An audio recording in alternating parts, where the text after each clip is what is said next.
കുറഞ്ഞ ചെലവിൽ അത്യാധുനിക ആരോഗ്യ പരിരക്ഷ. MCS hospital, we take care of your health. Maradi പഞ്ചായത്തിൽ തരിശുരഹിത നെൽകൃഷിക്ക് തുടക്കമിട്ട് കേരള കർഷക സംഘത്തിന്റെ 1000 മേനി നെൽകൃഷി വിത്തി വിതച്ച മാറാടി പഞ്ചായത്തിലെ LDF സ്ഥാനാർത്ഥികൾ. മാറാടി പഞ്ചായത്തിൽ കേരള കർഷക സംഘത്തിന്റെ തരിശുരഹിത നെൽകൃഷിയുടെ വിത്ത് വിതക്കൽ കുരുക്കുന്നപുരം പാടശേഖരത്തിൽ നടത്തി. പഞ്ചായത്തിലെ 14 വാർഡുകളിൽ മത്സരിക്കുന്ന LDF സ്ഥാനാർത്ഥികളും ബ്ലോക്ക് പഞ്ചായത്ത് ഡിവിഷൻ LDF സ്ഥാനാർത്ഥികളും ചേർന്ന് വിത്ത് വിതക്കൽ ഉദ്ഘാടനം ചെയ്തു. സർക്കാർ കർഷക സംഘത്തിന് കീഴിൽ ജയ് മാത്യു മണിയാട്ട്, ശങ്കർ ടി ഗണേഷ് എന്നിവരുടെ നേതൃത്വത്തിലുള്ള കർഷക സബ് കമ്മിറ്റിയാണ് പഞ്ചായത്തിലെ കുരുക്കുന്നപുരം പാടശേഖരത്തിൽ 1000 മേനി ഇനം കൃഷി ഇറക്കിയത്.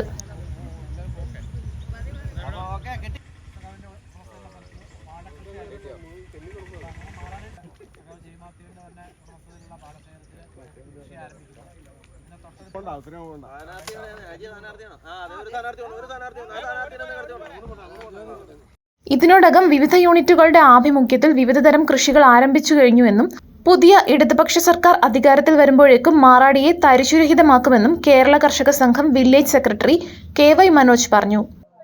കേരളത്തിലെ മുഴുവൻ വില്ലേജുകളിലും തരിശുരഹിത കേരളം എന്ന് പറയുന്ന ഒരു പദ്ധതി നടപ്പിലാക്കി വരിക.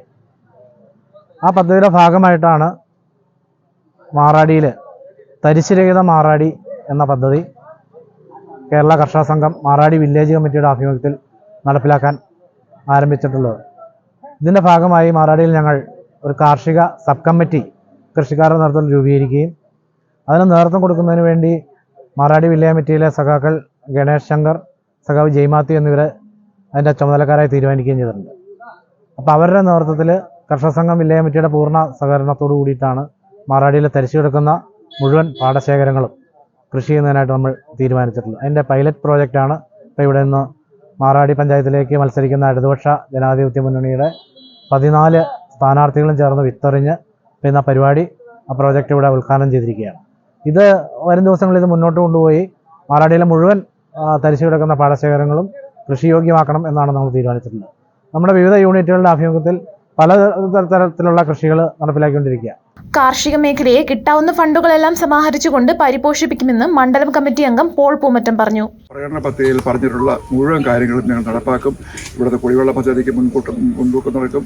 ഇവിടുത്തെ കാർഷിക മേഖലയെ എന്തെല്ലാം ചെയ്യാമോ അതിന് പരമാവധി അതിൻ്റെ അകത്ത് നിന്നുകൊണ്ട് കിട്ടാവുന്ന ഫണ്ടുകൾ മുഴുവൻ സമാഹരിച്ച് ഒരു രൂപ പോലും നഷ്ടപ്പെടുത്താത്ത രീതിയിൽ ഞങ്ങൾ ഈ ഭരണം ഞങ്ങൾ ഭരിക്കുമെന്ന് ഞങ്ങൾ ഇപ്പോൾ ഉറപ്പുവരികയാണ്. പഞ്ചായത്തിലെ തരിശായ കൃഷിയിടങ്ങളിൽ നെൽകൃഷി വ്യാപിപ്പിക്കാനാണ് കർഷക സംഘത്തിന്റെ തീരുമാനം. ജനങ്ങൾക്ക് നൽകിയ വാഗ്ദാനങ്ങളെല്ലാം നിറവേറ്റുമെന്നും കാർഷിക മേഖലയ്ക്ക് കൂടുതൽ ഊന്നൽ കൊടുക്കുമെന്നും CPIM local secretary MN Murali പറഞ്ഞു. ഞങ്ങൾ ഇറങ്ങിപ്പോരുമ്പോൾ മാറാടിയിൽ 5 ലക്ഷം ലിറ്ററിൻ്റെ 2 ടാങ്കി വരുന്നതിന് വേണ്ടിയുള്ള സ്ഥലം കണ്ടെത്തി അത് പഞ്ചായത്തിന് സലണ്ടർ ചെയ്തിട്ടാണ് കഴിഞ്ഞ ഭരണസമിതി ഇറങ്ങിപ്പോകുന്നത്. എന്നാൽ UDFന്റെ ഭരണസമിതി വന്നു കഴിഞ്ഞപ്പോൾ ആ ജലജീവൻ പദ്ധതി അട്ടിമറിക്കുകയാണ് ചെയ്തത്. അതുപോലെ തന്നെ ഞങ്ങളുടെ കഴിഞ്ഞ പഞ്ചായത്തിൽ ഞങ്ങൾ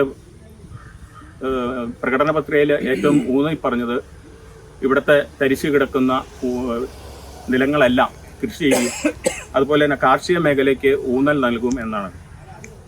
ഈ തവണ ഞങ്ങൾ അത് തന്നെ പറയുന്നു.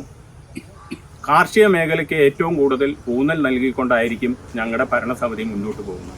കേരള കർഷക സംഘം വില്ലേജ് സെക്രട്ടറി KY മനോജ് അധ്യക്ഷത വഹിച്ച ചടങ്ങിൽ CPIM local secretary MN Murali, CPI local secretary Benzy Manithottam, NP Paul, Latha Sivan തുടങ്ങിയവർ പ്രസംഗിച്ചു.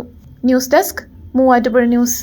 1000 ഡിസൈനുകൾ, ചെറുതും വലുതുമായ 1000 ഡയമണ്ട് ആഭരണങ്ങൾ, വലിയ സെലക്ഷൻ, ഏറ്റവും വലിയ ഡയമണ്ട് ജ്വല്ലറി ഇപ്പോൾ തൊടുപുഴയ്ക്ക് സ്വന്തം.